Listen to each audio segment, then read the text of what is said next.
AI real-time translation in Ray-Ban Meta. Smart glasses explained by Mark Zuckerberg. Yeah. Another way to get at this is if you play this out to make the tools even better. In like 10 years, let's say your kids are in high school. Are there ways that you would want them using AI because you think it would accelerate them intellectually, and ways that you would advocate for them not to use it, or things that you would have concerns about?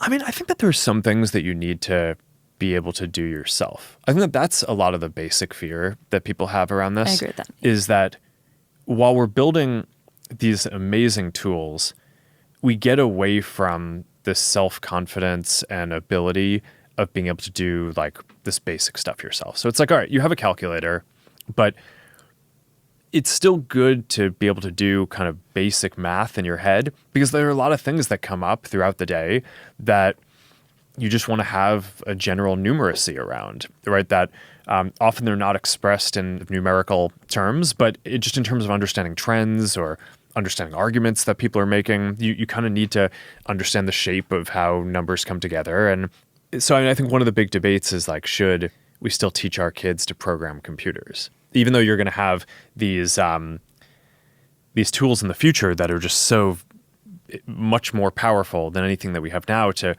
produce incredibly complicated pieces of software, I think the answer to that is probably yes, because I think teaching someone how to code is teaching them a way to think rigorously. And that even if they're not doing most of the code production, I think it's important that you kind of have the ability to think in that way. And I think it's going to just make you generally a better thinker and better person. So yeah, maybe that's like this generation's version of calculators. It's like, so you'll want to use the calculator, but you'll also want to be able to generally do without it.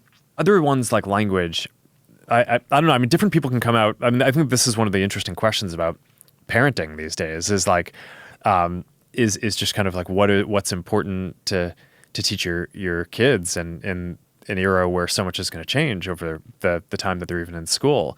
Language, I think you can make similar arguments. I think that there's a lot of it's probably going to be less functionally relevant in the future to learn multiple languages, but it sort of helps you think in different ways.